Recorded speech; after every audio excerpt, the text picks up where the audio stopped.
اعوذ باللہ من الشیطان الرجیم بسم اللہ الرحمن الرحیم بنیامین وائس کے معزز دوستو السلام علیکم۔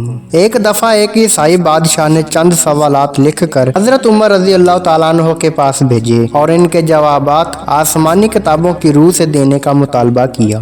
ان میں سے ایک سوال یہ تھا کہ وہ کون سی قبر ہے جس کا مردہ بھی زندہ اور قبر بھی زندہ اور قبر اپنے مدفون کو سیر کراتی پھرتی ہے، پھر وہ مردہ قبر سے باہر نکل کر کچھ عرصہ زندہ رہ کر وفات پایا۔ حضرت عمر رضی اللہ تعالیٰ عنہ نے حضرت عبداللہ بن عباس رضی اللہ تعالیٰ عنہ کو فرمایا کہ ان سوالات کے جواب لکھ دیں۔ چنانچہ حضرت عبداللہ رضی اللہ تعالیٰ عنہ نے اس سوال کا جواب تحریر فرمایا۔ وہ قبر جس کا مردہ بھی زندہ اور قبر بھی زندہ، وہ مردہ حضرت یونس علیہ السلام تھے اور ان کی قبر مچھلی تھی جو ان کو پیٹ میں رکھے جگہ جگہ پھرتی تھی، یعنی سیر کراتی تھی۔ حضرت یونس علیہ السلام کے حکم سے مچھلی کے پیٹ سے باہر آ کر عرصہ تک حیات رہے، پھر وفات پائی۔ حضرت یونس علیہ السلام کا واقعہ، جس کا کچھ حصہ تو خود قرآن میں مذکور ہے اور کچھ روایات حدیث و تاریخ سے ثابت ہے، وہ یہ ہے کہ حضرت یونس علیہ السلام کی قوم عراق میں موصل کے مشہور مقام نینوا میں بستے تھے۔ ان کی تعداد قرآن کریم میں 1,00,000 سے زیادہ بتائی ہے۔ ان کی ہدایت کے لیے اللہ تعالیٰ نے یونس علیہ السلام کو بھیجا۔ انہوں نے ایمان لانے سے انکار کیا۔ اللہ تعالیٰ نے یونس علیہ السلام کو حکم دیا، ان لوگوں کو آگاہ کر دو کہ 3 دن کے اندر اندر تم پر عذاب آنے والا ہے۔ چنانچہ حضرت یونس علیہ السلام نے قوم میں اس کا اعلان کر دیا۔ قوم یونس نے آپس میں مشورہ کیا تو اس پر سب کا اتفاق ہوا کہ ہم نے کبھی یونس علیہ السلام کو جھوٹ بولتے نہیں دیکھا، اس لیے ان کی بات نظر انداز کرنے کے قابل نہیں۔ مشورے میں طے پایا کہ یہ دیکھا جائے کہ یونس علیہ السلام رات کو ہمارے اندر اپنی جگہ مقیم رہتے ہیں تو سمجھ لو کہ کچھ نہیں ہوگا، اور اگر وہ یہاں سے کہیں چلے گئے تو یقین کر لو کہ صبح کو ہم پر عذاب آئے گا۔ چنانچہ حضرت یونس علیہ السلام با ارشاد خداوندی رات کو اس بستی سے نکل گئے۔ صبح ہوئی تو عذاب الہی ایک سیاہ دھوئیں اور بادل کی شکل میں ان کے سروں پر منڈلانے لگا اور فضا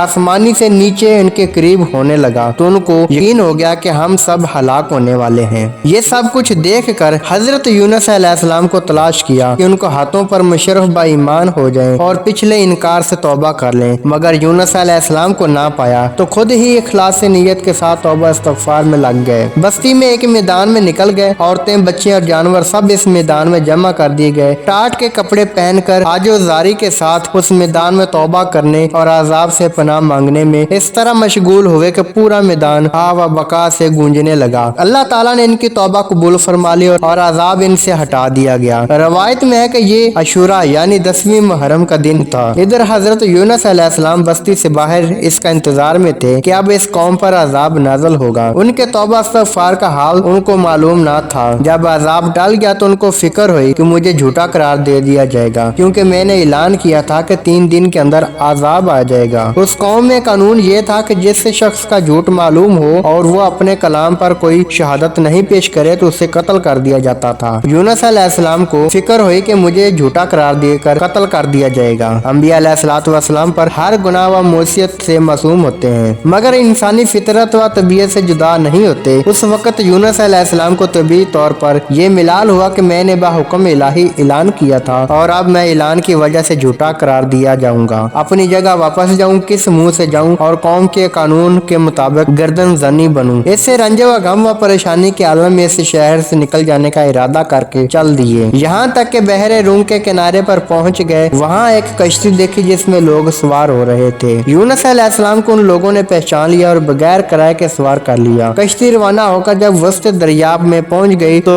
دفتہ ٹھہر گئی، نہ آگے بڑھتی نہ پیچھے چلتی۔ کشتی والوں نے منادی کی کہ ہماری اس کشتی من جانب اللہ یہی شان ہے کہ جب اس میں کوئی ظالم گناہگار یا بھاگا ہوا غلام سوار ہو جاتا ہے تو یہ کشتی خود بخود رک جاتی ہے۔ اس آدمی کو ظاہر کر دینا چاہیے تاکہ ایک آدمی کی وجہ سے سب پر مصیبت نہ آئے۔ حضرت یونس علیہ السلام بول اٹھے کہ وہ بھاگا ہوا غلام گناہگار میں ہوں، کیونکہ اپنے شہر سے غائب ہو کر کشتی میں سوار ہوا ایک طبی خوف کی وجہ سے تھا۔ بازانے الہی یہ تھا کہ اس بغیر اذن کے اس طرف آنے کو حضرت یونس علیہ السلام کے پیغمبرانہ شان نے ایک گناہ قرار دے دیا کہ پیغمبر کی کوئی نقل و حرکت بلا اذن کے نہیں ہونی چاہیے تھی،